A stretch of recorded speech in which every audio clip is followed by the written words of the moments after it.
got the Champions League final to recap. We've got Australia going to the World Cup. We've got Costa Rica going to the World Cup. We've got transfers. We've got a lot to talk about. Play that music. We're back, bitch!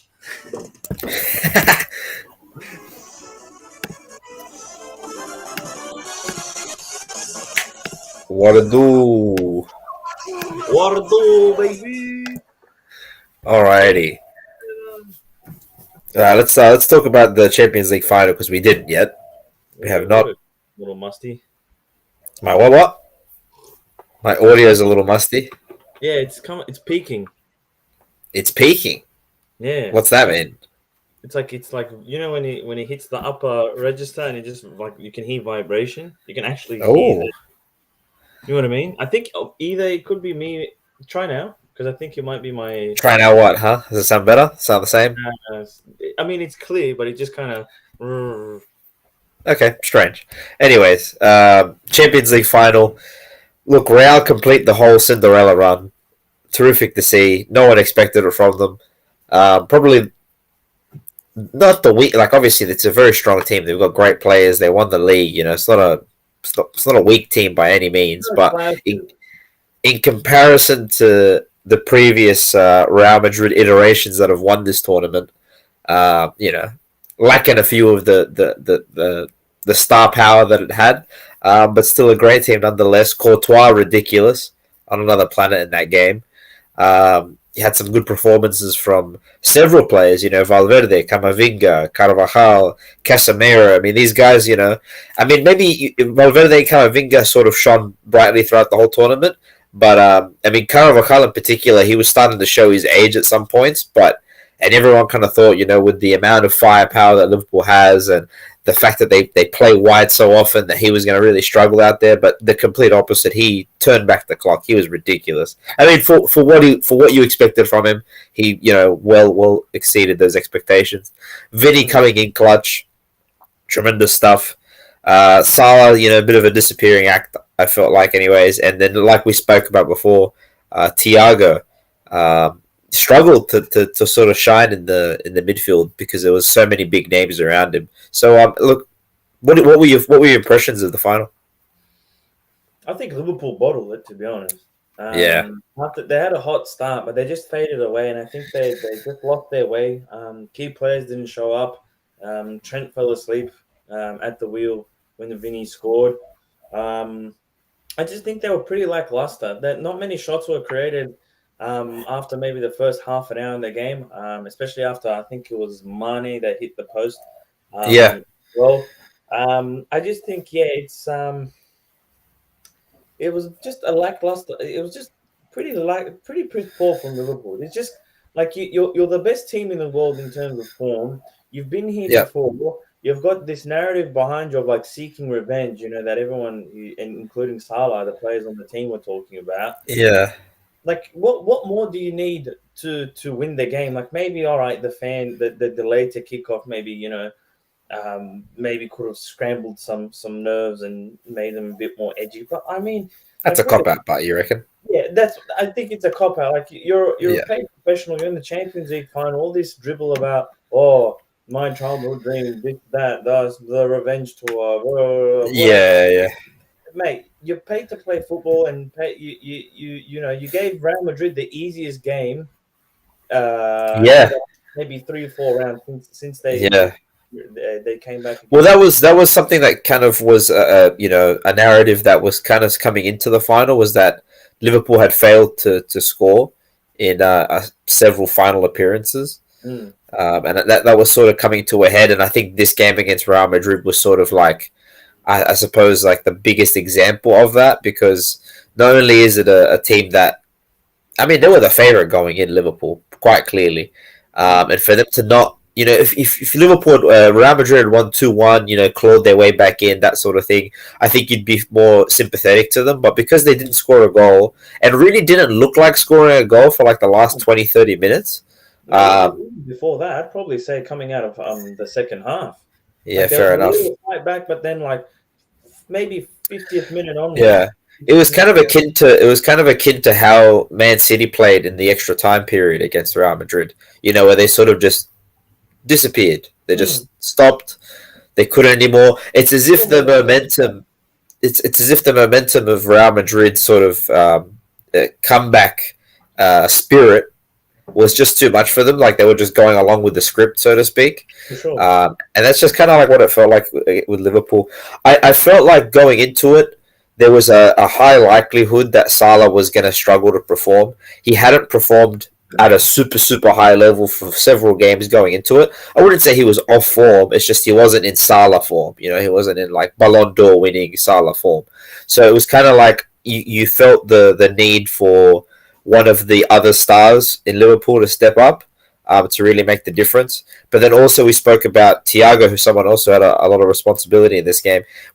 It was going to be unlikely for him to stand out. I mean, he was going up against a midfield where, like, if he was playing at Real Madrid, he wouldn't have a starting spot, you know? So, like, he was sort of outclassed a little bit going into it. So then, okay, well, there's not much you can expect from him either. So it was kind of all left on Mane. And to be honest, Mane did have a good game. It's just Courtois made some ridiculous saves on him. So I guess it was one of those games where Liverpool needed to really be on song, really on top class. And Real Madrid just needed to be perfect once, and they really were. I mean, they had, what was it? Was it practically one shot on target, one goal for Real Madrid? Something like that. One or two shots on target. Yeah. Like, I mean, that's been like, you know, that's Real Madrid's thing going into the tournament. They don't get many chances, but if he comes into the lap of Vinny or Benzema, like even Benzema, to be fair, had a pretty quiet final. Besides, he did. He did have one, but he didn't really need to do much. What he did was just enough to get others involved and hold up the ball and, you know, do what he does best, which is just kind of impact the game without needing to really score a goal. And, you know, like, unfortunately, he didn't really get a crowning moment in the final, which he deserved. But he didn't finish his role and impact. Not at all.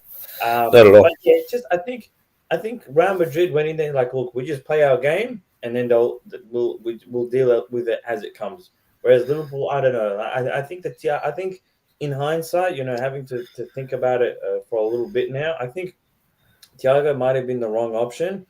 And I think maybe to start Firmino, I don't know. Maybe he was injured, maybe discontent behind the scenes. I think maybe a little bit better because you needed someone to kind of, I don't know. I felt like Liverpool didn't really create anything with the ball in their possession. I felt like they were just lackluster with the ball. I think, you know, the moment that encapsulated the best is the Naby Keita shot where he just goes flying high and that's the other thing as well, right? Is Courtois had a tremendous game. Right, he made some ridiculous saves, but he wasn't forced to make a one-on-one save or anything like that. Like Real Madrid kept him relatively well protected. And I think it says a little bit more about Liverpool's creativity in the final third than it does Real Madrid's defense. Was although Militao and Alaba are great defenders, they're not particularly the largest guys in the world. Where if you give them, you know, several aerial duels to deal with or some shoulder-to-shoulders to contend with, they're going to eventually falter against, you know, a physical forward. But, you know, if you sort of play into their hands and do what Liverpool did where you're making it a more of an athletic contest where those guys can shine, it was... So I think your call out of Bobby Firmino maybe being a better option to go with, because that would have given him someone to play with his back to goal, to sort of drift forward back into the midfield line a little bit and take one of these centre backs with them, because the reality is Alaba and Militao, if you don't sort of make them move at all and you allow them to play 2-3 meters in front of Courtois, they're going to mop everything up in that final third because there's no space in behind them and they're both relatively quick guys, right? Mm-hmm. So if you're not making them turn around and pivot and have to really work hard to get back, I mean, they're going to be there all day. Like they're athletic guys.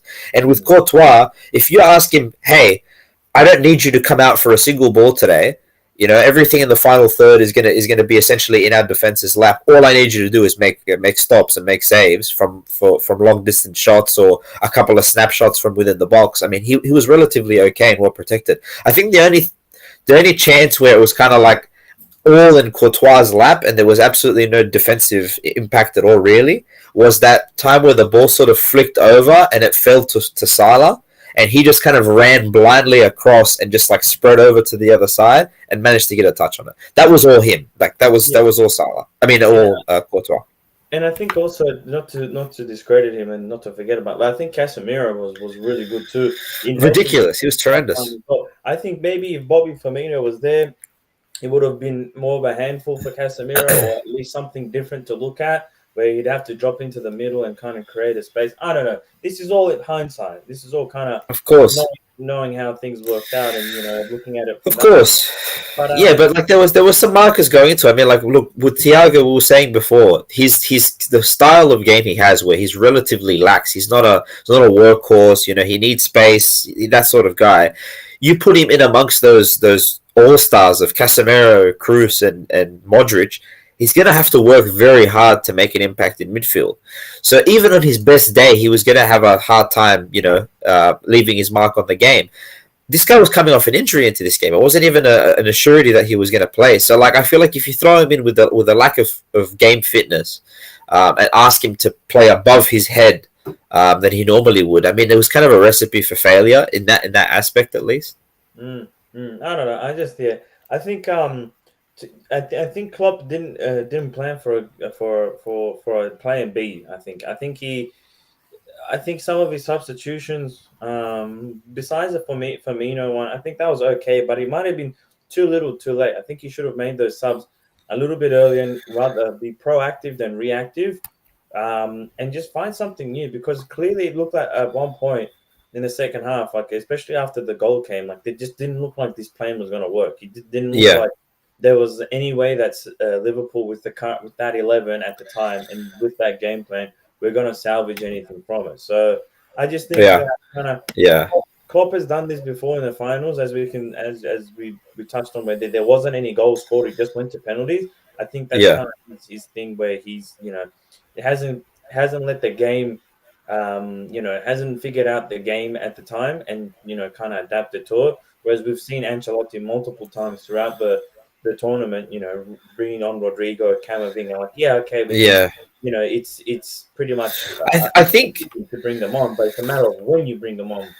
Yeah, I think it's also a shortcoming of this strikerless system because we see it with Pep City as well, where if your plan A doesn't work, um, and you're playing a false nine, it's hard to pivot to another strategy because if you've got on the right hand side you've got a left footed winger, on the left hand side you've got a right footed winger, and in the center you've got a false nine. You can't just suddenly switch to a 4-4-2 or a 4-3-1-2. Like you've got pieces that only really work with the false nine system. So you can unless you make six changes at once, it's sort of hard to backpedal. Mm. And I think that's where a team like Liverpool or City they struggle in these games where they have to pivot to a plan B because they don't have a Guardiola doesn't have the luxury of a Messi type player where he can play a number nine as well as he can play as a 10 as well as he can play as a right winger or a left winger.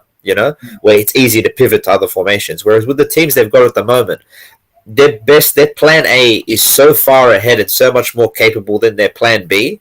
It's almost not worth pivoting to it in a final situation. You know what I'm Mm. saying?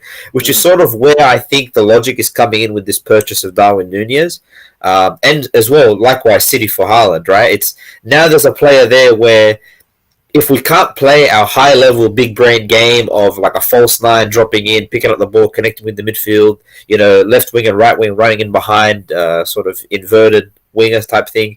If that doesn't work, we can move to a more Route One esque style game plan and actually still be functioning, right?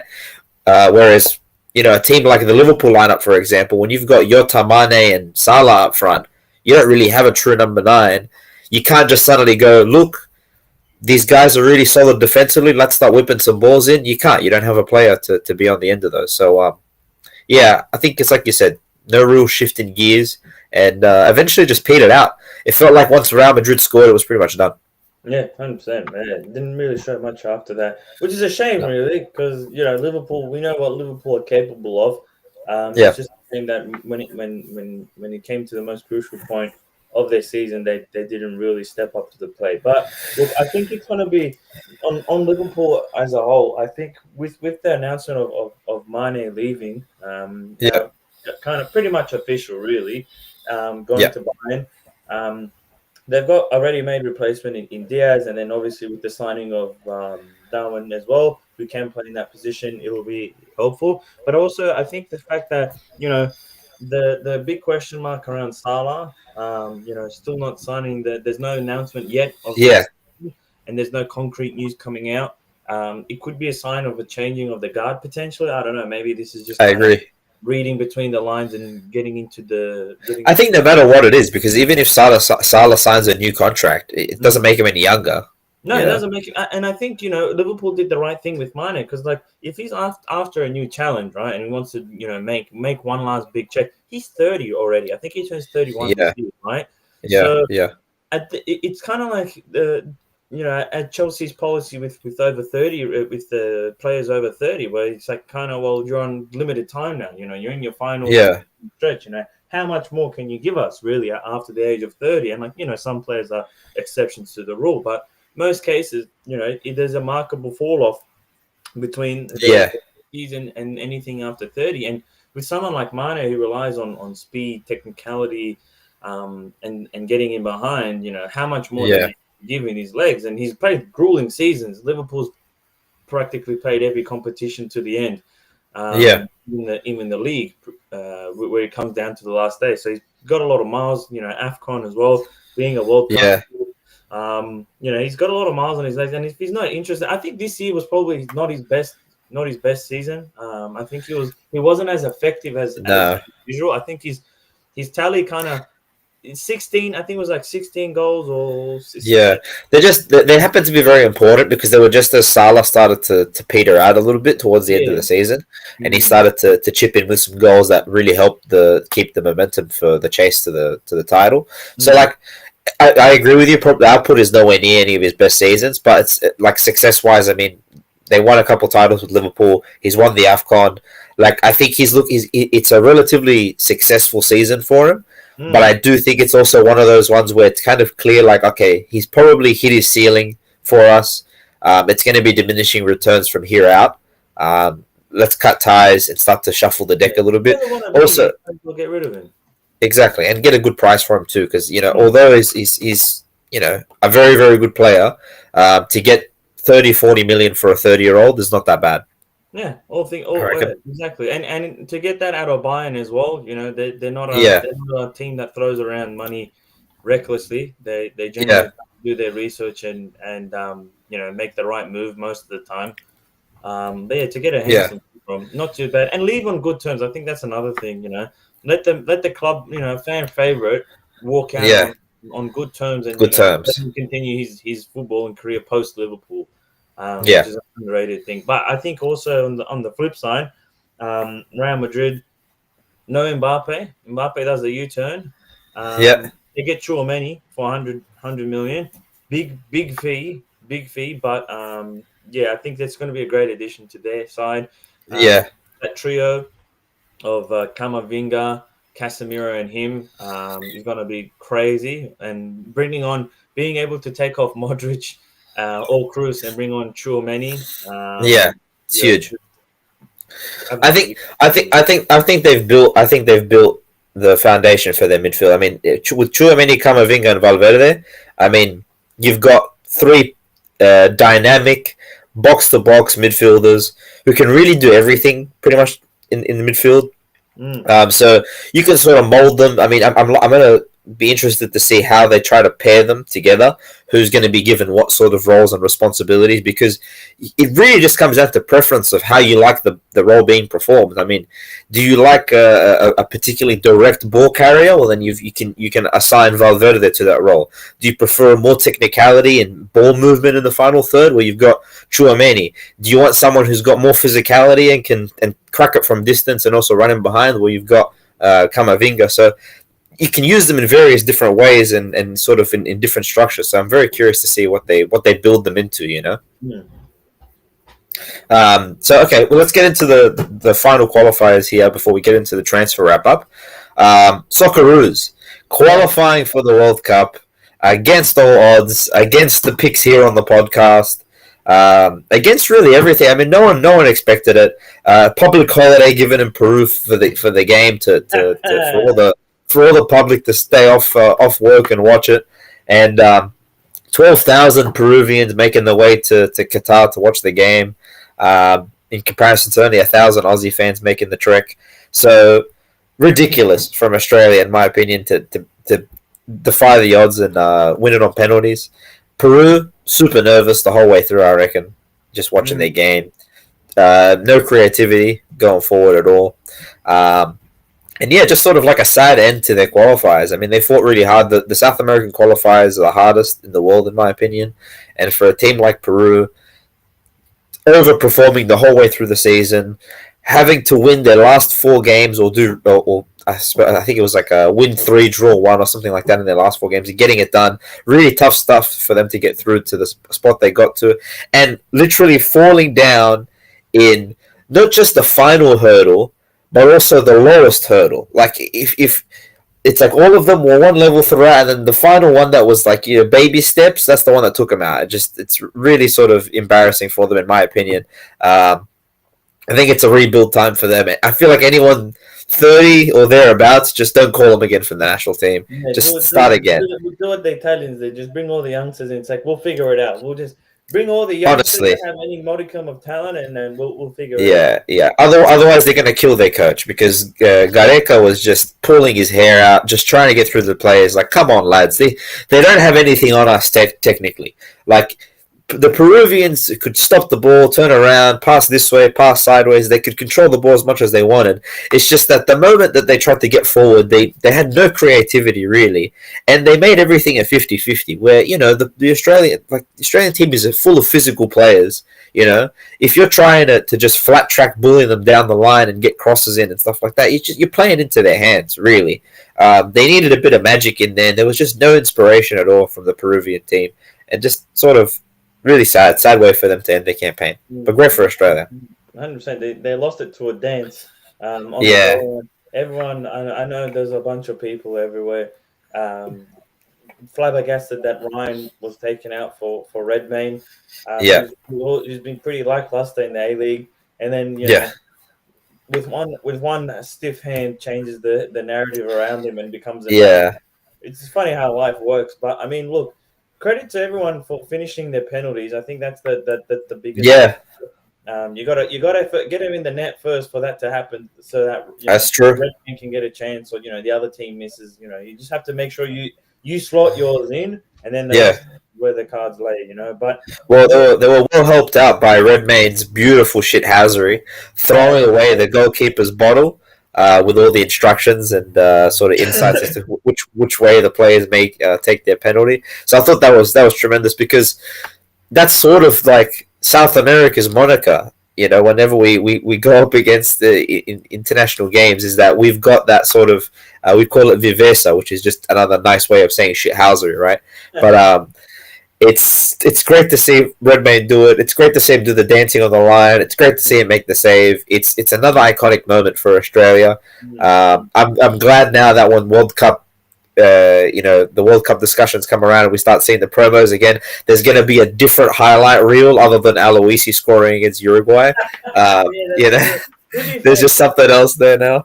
The funniest thing was his reaction, because he saved and he's like, "Yeah, I've done it," but he's like, "Oh, wait a second, there might be a or something," and then he's just looking around. He's like, "Someone, please tell me what's going on. Is this happening?" Yeah. But the place, it was just like, it was pretty. Yeah, like, I can't believe I did this. Yeah. Yeah, he's like, I can't believe it. Someone told me this is real, and then once they confirmed, then everyone jumped. His last, the one that he saved right at the end was also the most sketchy in terms of the review, because all the other ones, he was because he'll forward it back. All the other ones, he was dancing side to side pretty efficiently. Like, didn't seem like he was getting across the line a whole lot. But the last one, he makes like a complete leap over the line and somehow manages to come back before he makes the save. So I was looking, I'm like, oh, this looks dicey, but look, they gave it. No, it's fine. Guitar. Yep. And the rest now we're on to the big show. We've got France, Tunisia, and Denmark to play. Look, not a good group. I'll admit it. You've got World Cup. You've got the defending champions. A really big dark horse in Denmark, who really impressed. Yeah. In the Euros, probably the most informed team in the continent at the moment in Europe in terms of Nations League and qualifiers, and they pretty much went all the way almost undefeated except for one game where they lost against Scotland. But it was Yeah. a club already. They'd qualified, so it wasn't their best players, and maybe they just took the foot off the gas. And Scotland were Yeah. moving. Um, Definitely felt like that. yeah, but at least they came out unscathed, relatively unscathed. They've been doing well in Nations League as well. I think that's going to be a really tricky game. They've got the likes of Ericsson, who's been great at Brentford, especially in the second half of the season. Yeah. Yeah. A But lot look, of I mean, youngsters as well. if you just think about it, right? This is the group. You've got France, who are head and shoulders above Australia. That's fair enough. Their their A team, B team, and C team could still probably qualify for the World Cup. Yeah, exactly. Right. So there's that. Then you've got a team in Denmark who very good, right? Obviously, much more capable than Australia at this point, obviously, but still an accessible game for Australia. Like if they've not got like an Mbappe type player where even if you shell up the whole game, he still may find his way through. Like they're a team where they need to click to score goals. I mean, they've got wins against like Faroe Islands 1-0. They've got a 1-0 loss against Finland. You know what I mean? Like this is all within the last 12 months. So they're a team where you can stifle them. They're not out there pumping teams 5-6-0 every week. Like even games that they should 100% win, they only win 2-0, 1-0, 2-1. They're not a high scoring output team. So it's an accessible game for Australia. And then the final game against Tunisia is totally winnable, right?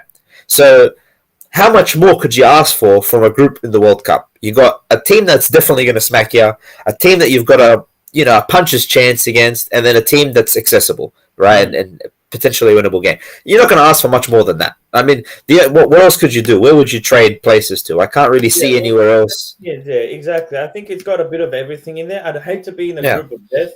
I think if we had it the other way around, I think if we qualified into the group where Costa Rica ended up, I think that would have been.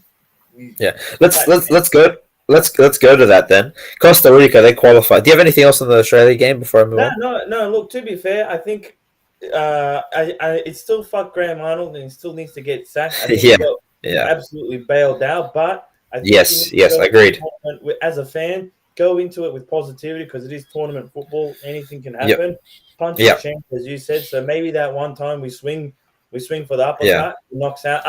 I just want to see Australia. My big goal is just for Australia to beat Mbappe in France. 1-0 or a draw. Ooh, no, that's so much to ask for. Just to stifle them. I just want to see Mbappe crumble again. That's all. Well, the way I kind of the way I kind of see Australia's pathway is obviously a win against Tunisia, a draw against Denmark, and potentially a draw against France, or even if a loss with a win. Yeah, a respectable loss. Even with a win and a draw, there's a chance we go through. So that's kind of what I'm seeing there. So look, it's great for Australian football. The fact that Australia is going to be in the World Cup this year, and then very close after next year, we've got the Women's World Cup being hosted here in New Zealand. I think it's going to be a good period for football's growth here in Australia. I think it's going to be good stuff. Costa Rica, they get by New Zealand. Super early goal. I think it was like the first 3 minutes of the game. Arsenal legend Joel Campbell. Yeah, true.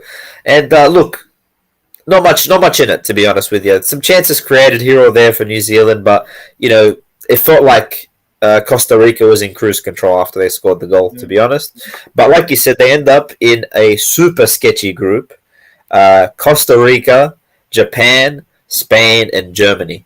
Do you believe that's the group of death? Because I think so. Because I saw a post somewhere. Maybe, was it on my phone? I'll just double check. But I believe I saw a post where it's like the ELO of each group, and I think just by a smidge, I think that group is actually the highest ELO in the tournament. Oh yeah. I think the ELO was like 7,332 combined. Which is quite difficult, and all those countries, they're pretty good in their own respective, like they're pretty like top 3 in their own respective continent region. Right? Yeah. Region. So for them to kind of all go up against each other, I think it's really tough. I think Japan, it's probably their weak. There's someone the closest to them that they could probably go, you know what, we've got a good chance. Taking them. But the other two, it's going to be tricky. And I think, look, if they can have the same courage, and if Navas has some spectacular games, and pulls a Courtois out throughout Yeah, true. Which he's capable of. He's done it before. 100%. He did it one of the other World Cups in 2014. So I mean, look, they're a plucky side. They've got the gamesmanship, as we'd call it politically. Gamesmanship and Navas in goal. I think there's always a chance. I think if you can frustrate the opponents, just like kind of again Courtois did against Liverpool, and man, or make it seem like it's not going to happen. The thing is, for every team in this group, there's a clear pathway to getting out. So with Spain, if they get a win against Germany, or Germany if they get a win against Spain, they're going to feel like they've got one foot in the knockout round, right? With Japan and Costa Rica, I can totally see them drawing either Spain or Germany. Like it's on the cards, and then between each other, it's a pick'em game. So we could very much see an upset of either Costa Rica Germany going through, Costa Rica Spain, Japan Germany. Like I can see one of the two big guys bouncing out, because Germany could easily draw against Costa Rica and could easily draw against Japan. Same with Spain. That neither one of them is in peak goal scoring form where you say, oh, they're going to comfortably put down these minnows from the other regions. I think to be fair, I think Spain's probably the best or the top side in the group. I think Germany still figuring out. It's still a transition period. I mean, Hansi Flick, I think this would be his second tournament. Yeah. Since I think the Euro. Oh no, it wouldn't be second. I think Euros was his first. Yeah. It's still this is very much a transitional period for Japan. Yeah. All the stalwarts from that golden generation that won in 2014 the World Cup and prior are pretty much out or retired or not in any state to be called. My thing with Spain is that I agree that they're the most talented of the two by far. It's just that they rely heavily on their youth, and this is a tournament in a far off land after they've played a grueling season. So I just feel like there's a lot of variables in there that you might not expect. Japan from the region, they're used to playing at the odd hours. They're used to traveling to the Arabian countries to play games in the AFC Champions League and all that sort of stuff. So I feel like they're going to feel a little bit more at home in these games. I don't know. I just feel like there's going to be a bit of a culture shock for the European teams. I was watching a video. I think it was Gary Neville and David Beckham. They did an interview, and they interviewed in where the English team is going to be staying. And it's like literally there's nothing around except for a few shops and the hotel. And it's like, yes, for some players it's going to be great, that sort of reclusivity, being away from everything, that's going to help them. But I think, your European players that are used to going to a nice restaurant or to a nice bar or something in between games, they're going to feel a bit of a culture shock. It's going to be kind of like the NBA bubble. That's kind of how I'm feeling it, because they stay in the one place the whole time and travel to and from. They don't go from city to city, staying in various hotels and different sort of ecosystems. It's literally they stay in the one place, and the furthest apparently they travel is 50 minutes to an hour. So it's going to be a different vibe, the World Cup. So I feel like some intangibles are going to take part, and in a group as close as that, one bad night's sleep, and that's Costa Rica winning 1-0 against Germany, Yeah, 100%. I don't know. I think it's going to be probably the tightest run group. I mean, it is the most difficult one. And there's one potential dark horse in there in Spain that I think can go all the way, depending on how the youth show up. But I mean, it's a tight run race, I think, in that group. Exactly. All right, let's wrap it up with the transfers. Let's start with the big boy, the biggest of the big boys, Haaland to City. Physically the biggest. Yes, old news, but still worth bringing up, obviously. They finally pulled the trigger. They've brought in the first number 9, or true number 9, that they've had since Aguero left. Better than Kane. Oh, yeah, for sure. I mean, at least the potential is far beyond what Kane's done. Also, think of the price. Come on. Yeah, that's true. That's a good point. I forget how much they're asking for him. The price for a bloke that's is about to enter his prime, is moldable, Yeah. He has lineage with the club as well, which is an understated fact. Yeah. So, look, terrific stuff. I reckon it's a great pickup for him. He's at about the price range you'd expect for a player of his ilk. You know what I mean? Like, it's a big price tag, but it's not like, It's not like the Neymar move to Barcelona where it's like Jesus Christ, where it's like literally it's changing the shape of the football economy by occurring. So I think it's a big pick for him. What do you reckon? I think it's good. It hits a point that they needed. I think he's a moldable character. He's still young. He's quite like almost like a unicorn, I'd say, where he's big, brawn, but he's also fast, good Yeah, with the ball at his feet. And I yeah, think his build kind of meets well with the demands and the physicality of English football. yeah, So I think he should fit in seamlessly. Again, we've said that about a few different people yeah, across the years, but I think with his character, with the fact that he doesn't get phased by much, and kind of has this, I guess, ice cold demeanor. Um, yeah. he I think he'll settle in well, or should settle in well. And I hope he hits the ground running, because I think with him up top, I think he really gives him a different dimension with City, and Yeah.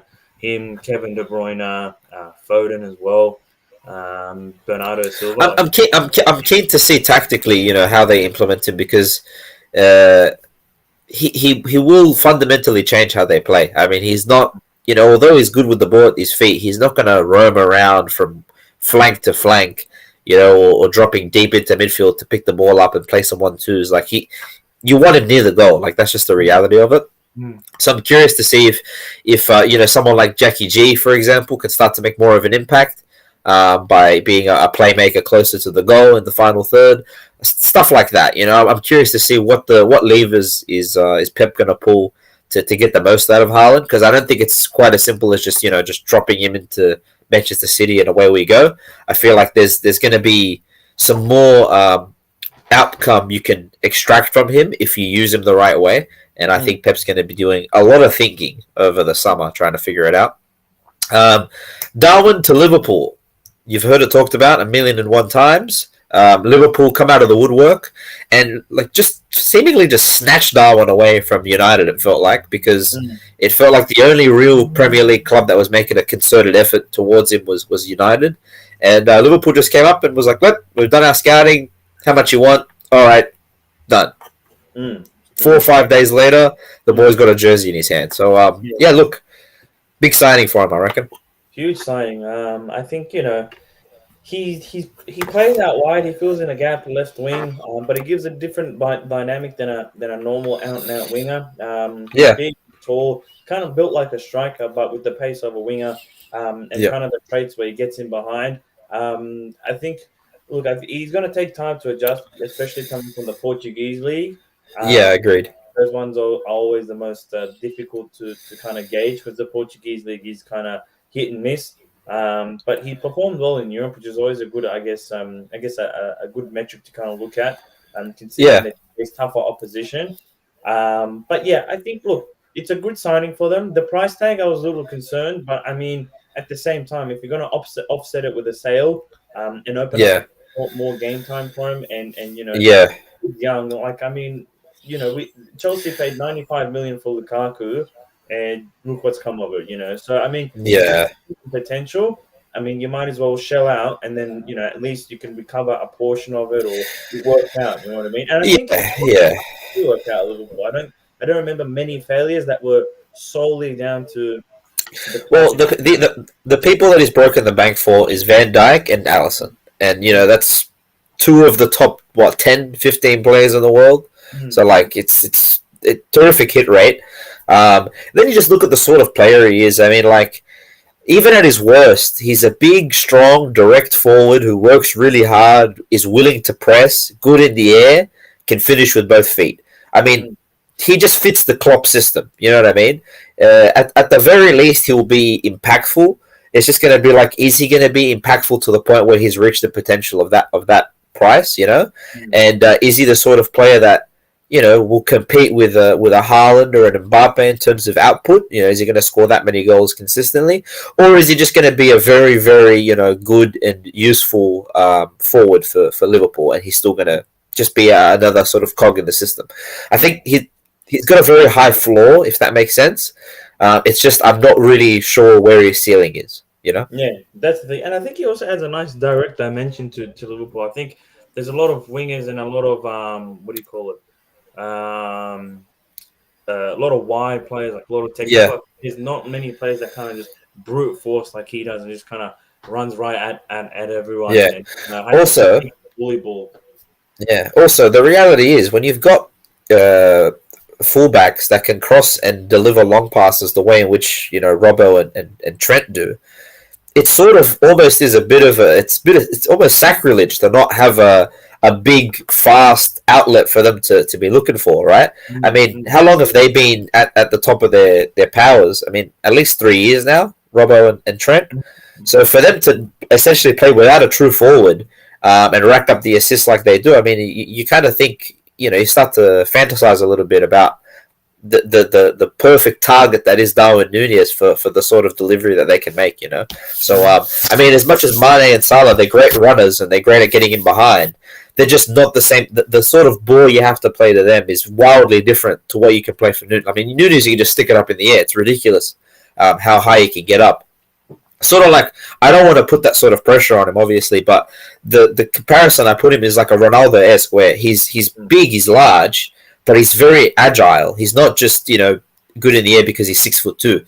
He's great at reading the flight of the ball. He's fast, and he's very physical with how he gets up there. So I feel like it's almost a perfect purchase. But the last time I felt this way about a signing was Lukaku to Chelsea. That's my worry. Where it's like He's in love with his ex again. yeah, so like he fits the mold perfectly. He seems like he has the right attitude, which is obviously the main difference between him and Lukaku. Lukaku quite quickly showed his head wasn't in the right place, whereas Nunez so far saying the right things, doing the right things. Even Klopp's coming out and saying, "We know we're buying a work in progress here. We're not expecting immediate results." So like I think that's a good way to take pressure off him as well. But look, good signing, big signing.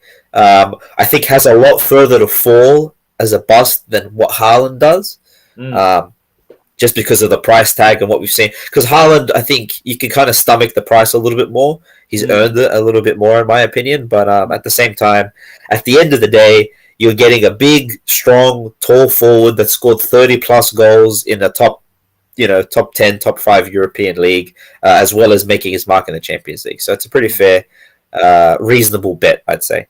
A couple more Premier League signings before we wrap it up. Diego Carlos to Aston Villa. Sus. Very sus. Same. He's very athletic. He's very strong. Not so good with the ball, and has been prone to a mare before. So I don't know. And I think going to a team like Villa, I don't know. It's just it's super dicey. They didn't pay out of their ass, which is okay. And it's not like a youth prospect that you can build on from here. He's already 26, 27. So I think what you see is kind of what you get, unless you have a centre back whisperer and can get something more out of him, and it just figures out. But I mean, I think against next to Tyrone Mings as well, like I don't see how that pairing kind of. It's not a good combo. It's not a good combo. Yeah, I feel like it's just more of the same. It's just the Brazilian. He's just a Brazilian Tyrone Mings, I guess. But I feel the same way. I feel like he's a little erratic. I feel like if Villa was going to make a big purchase of a centre back, they should have went for someone, in my opinion, a bit more consistent, a bit more sort of stabilizing, rather than someone that's all action centre back like he is. He's more in the ilk of like a Rudiger or something like that, like more physical. Like he's out there, he's making challenges. Yeah. Exactly. Whereas I feel like they needed someone a bit more sort of calming than that. But still, it's not a bad reach. Not a bad reach. Nah, it adds to their team. I still think it makes their team better, but I just don't know if it's the right way. And they did spend quite a bit of money on him. Vieira to Arsenal from Porto, right? FC Porto. Yeah. Big money, 20 million. Big money. I think money. From all accounts, he's a similar ilk of to Odegaard. Is that really something they needed? I don't know. Could they have found a cheaper alternative just as a role player in the background? Potentially. He's still young. He can develop into something maybe better. I don't know. I just think that there's probably a giant gap in the front line where your striker is. You don't have Lacazette. They've Nketiah with a 5-year deal, and they gave him number 14. So I'm assuming they're alluding to him being the main guy. If you're going to give him a 5-year deal plus the number Yeah. 14 at Arsenal, Yeah. I mean, Yeah. Nketiah impressed towards the end, but then he still kind of went missing at points, and he's still young. I get it, like there's plenty. I don't think he's but I just don't think he's got very high ceiling. Like he's got the raw 40 million for a striker. I mean, you could buy someone in the middle of the road or someone of Vieira's ilk, but in a more necessary position. Dude, my thing is my thing is that they've paid the same amount that Liverpool paid for Luis Diaz. And like, you know what I mean? Like Luis Diaz is more of a can't miss prospect than Vieira is. Like Vieira, like I just feel like center midfielders overall, it's very hard to understand how much their skill set is going to translate, how their performance is going to translate from league to league. Like it's much harder to sort of gauge and understand. So I feel like, and he's a young player too. I feel like 40 mil should be more of an assured thing, especially for a squad like Arsenal. Like let's say if Liverpool got him, for example, I'd be like, yeah, 40 mil, it's a lot of money. But centre midfielder, in that sort of breed is something that they like. If they could get someone who was really good like that and he pays off his potential, he'll literally make them into the best squad in the league. You know what I mean? Like he closes that gap for them. Whereas him going to Arsenal, I was like, man, they need so many other things before they need a player of his quality. So it's just, and I think it's a bit surprising that they went for it. In Arsenal's track record in terms of who they usually sign, it's been hot and cold recently. Yeah. I just feel like, I think they should have added someone up front and then also added someone that's more established or kind of like Because you got so much youthful players coming in. Yeah. Like Saka, Emil Smith Rowe, Martinelli, Ketia. Yep. You've got a lot of youth. You need someone there to kind of as a guiding presence. And someone you're what you're gonna get from them. For sure. I just think it's a bit of an unnecessary gamble. Like it's not a bad gamble. It's just like you could have put the money elsewhere and maybe make the squad better. I don't know. Yeah. Last Premier League one or last inbound Premier League one. Yves Bissouma to Spurs. Nice addition. I think it's pretty good. Fair price. He adds a bit of dynamism. It's pretty good for Brighton. Yeah, good money for Brighton. He wanted to leave earlier anyway, which is fine. Yeah. I think he'll go well with either next to Højbjerg or next to Bentancur or all three of them all together. Conte decides to do that. I see that. Yeah. I see them going to a 5-3-2. I think playing Son and Harry next to each other. Yeah, for sure. I think that's probably the route they'll go. I think that Højbjerg is good at being the run and gun tackler. Bentancur is better on the ball, can play a pass, but also has a tackle in it. Just kind of like the spare man in midfield, making the extra, little pass here, tackle there. Yeah, he's a good box to box midfielder. Just a nice, solid box to box midfielder. I like it. I like the signing. I really do. Personally, I would have been happier to see them spend the same money on a quality centre back first. Or left centre back, whatever you want to call that, because Ben Davies has been playing way above his head for too long. Like you can't expect him to keep playing the way he has been. So I feel like that would have been a safer thing. But look, I reckon even for 25 mil, they can bring in a player that will make them better in that sort of position at left centre back. So look, I think it makes them better no matter what. You're not going to tinker with the forward line. Kulusevski, Son, and Kane. A perfect blend. I reckon you don't want to fuck with that for next season. So where else are you?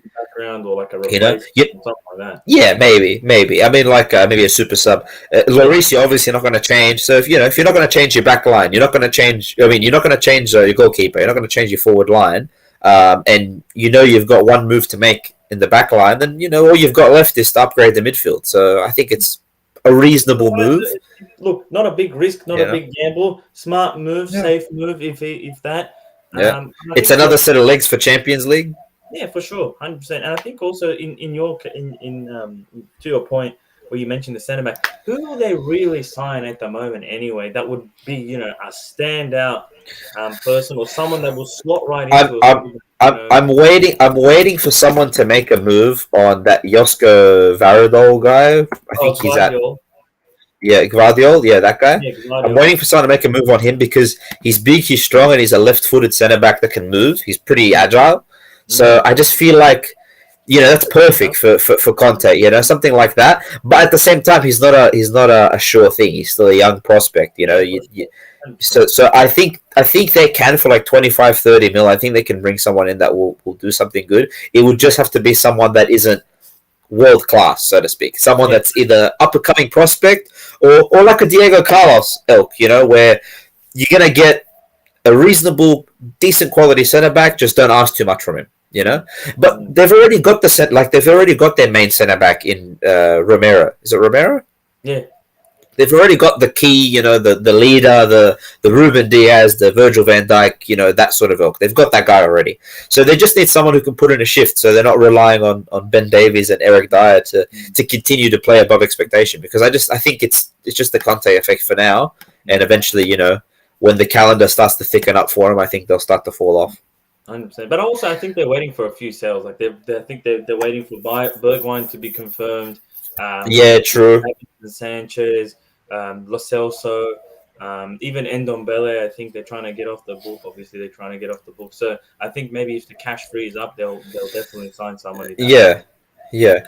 I think we're just look. They're gonna sign a left-footed centre back for sure. There's no way they're just gonna scanter by with Ben Davies because obviously they've got a whole lot more games this season with the Champions League, so they're gonna need to buy one no matter what, even if they still want Davies to be the starter. All right, one more for the Premier League on the way out though. Mane to Bayern, 40, 35, something. Like 42 million. With add-ons, whatever, something like that. Yeah. So look, I think it's a decent pickup for Bayern. I think their wingers have been underperforming for a bit for them. Inconsistent. Also plagued by injury, like Sane and Gnabry. Coman, Sane. Oh yeah, Coman.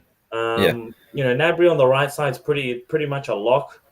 It's just that he needs to stay fit, which this season has been a struggle for him.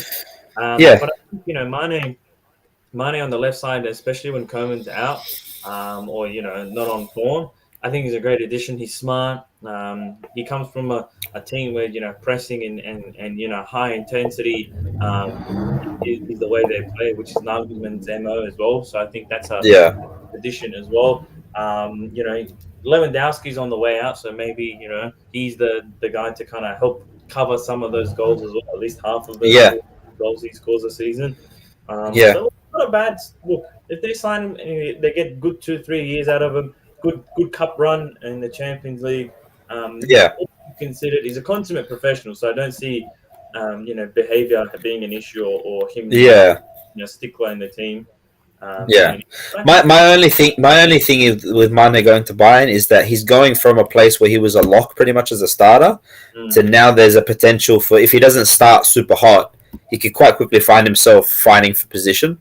And I don't know, just like if he's gone out there looking for a new challenge and he's disheartened by the fact that he's fighting for starting time, I think I'm just worried he'll hit that sort of drop off, that post 30 drop off all of a sudden.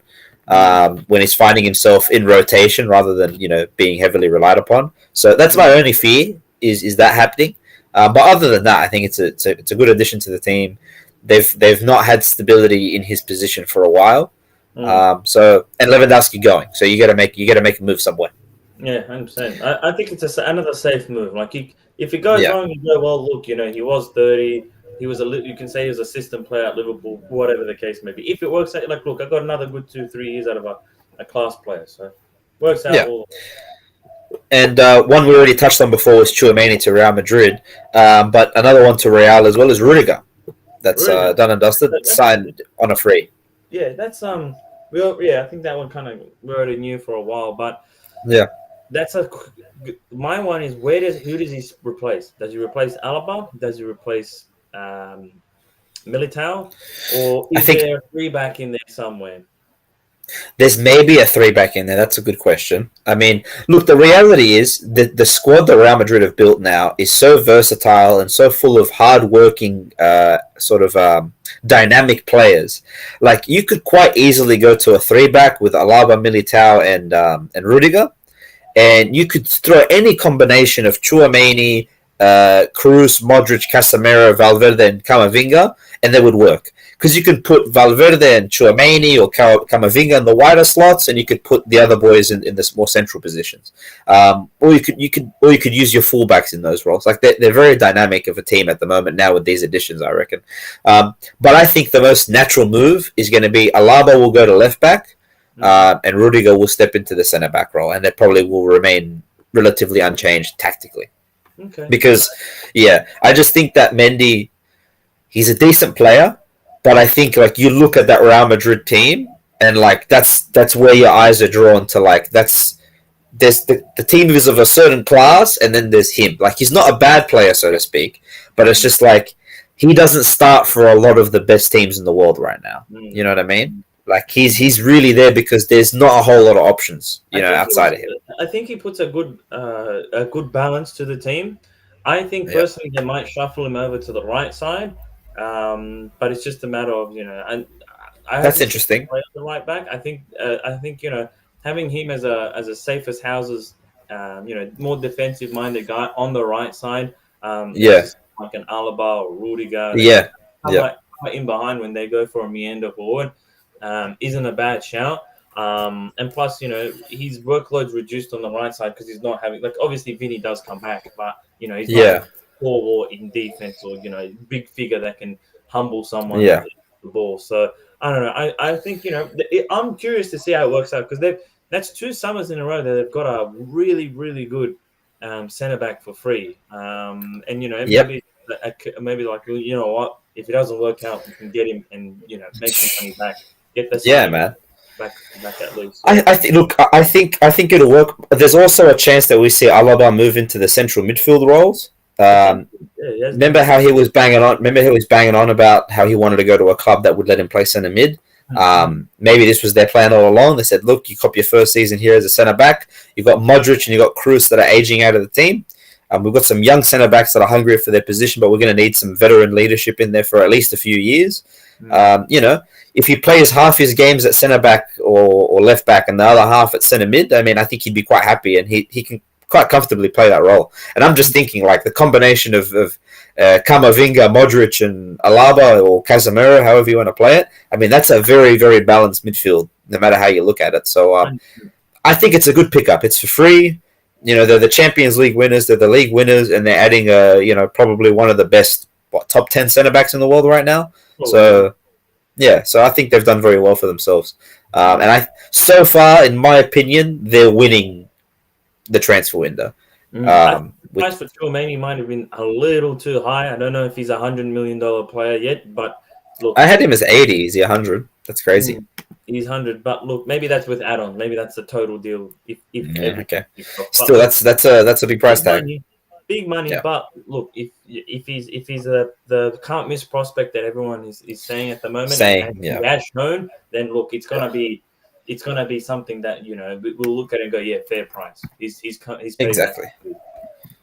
Alrighty, well that's pretty much us for today. We're gonna start changing up the content schedule. We're gonna do some specific World Cup content as we get closer to the tournament. We're gonna do some World Cup watch-alongs, which will be interesting to try coordinate given the schedule for the games, but we'll try and make it work.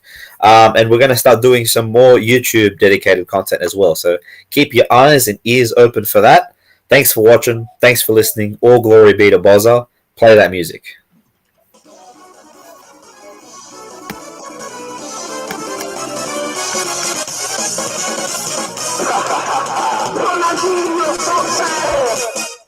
Mute.